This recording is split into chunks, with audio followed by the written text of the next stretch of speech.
Welcome back, and Catherine Nicholson is here for all things economic to update us.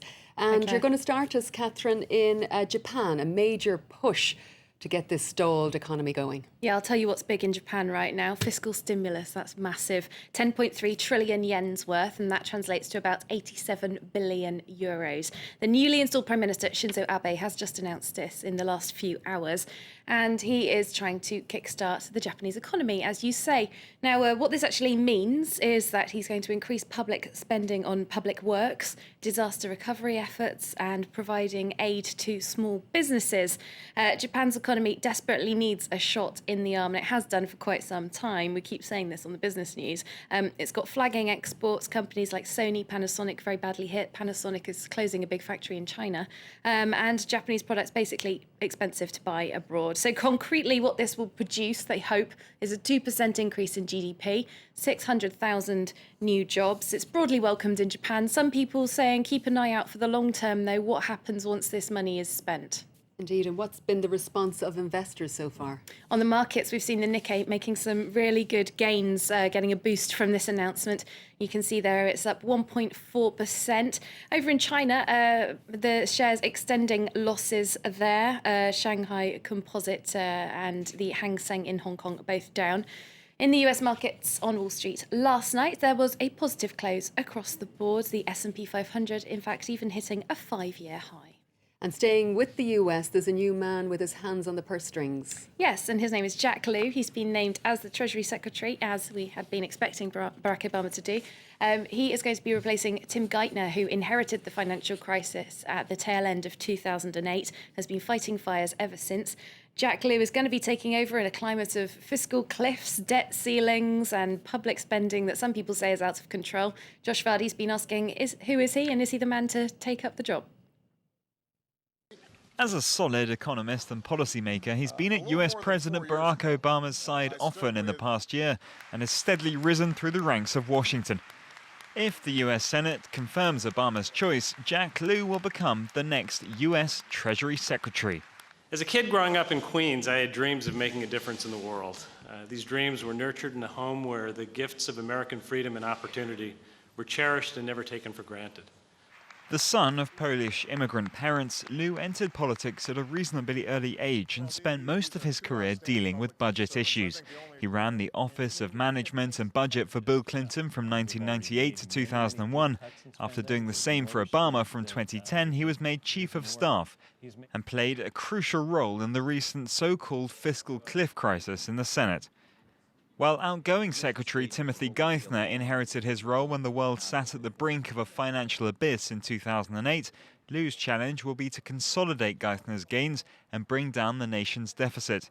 In choosing a policy technocrat from the more liberal arm of the Democrat Party, Obama's nomination may not be welcomed by Republicans, but with a track record of producing budget surpluses, Jack Lew has proved himself as a man who gets results. And let's stay with the US. It's moaning that Indonesia isn't playing fair when it comes to trade. Yeah, we've heard the United States complaining about a lot of other countries' import restrictions. They had a famous battle with China over chicken's feet not very long ago, in fact. This time it's Indonesia. It's once again about food, meat and other kind of agricultural exports. Washington has said that Indonesia is not playing fair, creating a complex web of import licensing requirements. It's calling on the World Trade Organization, no less, to sort it out. According to the United States, their exports to Indonesia have been drastically hit by these restrictions, and they say that Indonesia is unfairly protecting domestic suppliers to the detriment of foreign ones. Following on from that, I'll give you some other top business news stories in brief, starting with American Express, which is set to cut close to 9% of its global workforce. 5,400 jobs are to go worldwide at the credit card company by the end of this year. Amex is blaming a loss of income from its travel business as holidaymakers use fewer travellers' checks when they go abroad. And Ford shareholders are to see their dividends double from 5 to 10 cents a share. The news gave the car maker's share price a 2.6% boost in New York on Thursday. Ford only reinstated its dividend payments less than a year ago after suspending them for 5 years as the company navigated financial difficulties. Out of the United States' 3 biggest car makers, Ford was the only one not to go bankrupt during the recent crisis. Shares in Nokia saw a dramatic leap on Wall Street of over 18%. This after the phone maker surprised even itself with its latest sales figures. The Finnish company shifted more than 86 million handsets in the last 3 months of last year. That raked in close to €4 billion. The company is thanking better than expected sales of the Lumia smartphone. And let's head back to Las Vegas for more on the Consumer Electronics Show.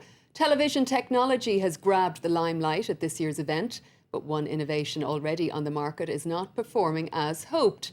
John Fenolio reports on why we're simply failing to see the full picture when it comes to 3D TV. You might say 3D has trouble seducing most consumers. Despite continued efforts by manufacturers and a drastic drop in prices, sales haven't reached targeted goals. 3D TVs representing just 20% of the overall TV market. 3D TV was supposed to be a great success for the TV market, but in the end it seems it didn't meet the industry's expectations. A number of 3D TVs were sold, but statistics show that in reality people were buying premium models already equipped with 3D, but that they weren't looking for it. And so consumers remain skeptical. One of the main obstacles, those pesky glasses that a lot of people just don't want to wear. And as the search for a solution continues, one emerging trend, 3D TVs that don't require glasses at all. I think the problem with 3D has been that the first entry with 3D with glasses came out, and there was all kinds of problems. In addition to the burden of the glasses, the quality of 3D with glasses over 2 years ago wasn't very good. It was rough, it was very expensive, and people used to have the problem with content. It seems as though 3D TV is becoming passé. Sony and Samsung, two of the biggest TV manufacturers, have announced that they will focus less on pioneering new 3D technology. 3D was exciting 3 or 4 years ago when we came out with it. Now we've moved on to newer and exciting things like doubling the resolution or the new technology of OLED. In an effort to maintain 3D viability, manufacturers are focusing on improving existing technology. This 3D TV, for example, is as thin as a piece of cardboard, and it's almost completely transparent. A pretty unique feature that could, who knows, one day replace your home window. Would you fancy that, Catherine? 3D TV? I don't know. I'm a bit of a Luddite, to be honest. I think the world's already 3D enough for me, personally. But Absolutely. They're hoping it's going to take off, so good luck to them.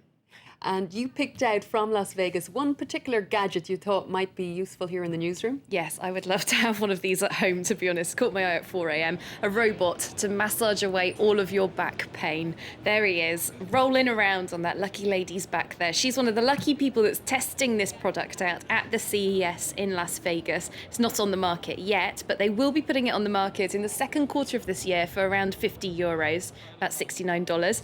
It uses those sensors there to stay on your back, a bit like an insect technology gone high-tech, and it doesn't fall off, but if you fall off, drop off rather, then it flips itself over, turns itself off, so it's not wasting its batteries. I think it's quite cute at the very least. Absolutely. Value for money there for €50. Thank you very much, Catherine Nicholson from our business desk, for all of that information. And do stay tuned. Hannah Moffat is up after the weather with more top stories. Right.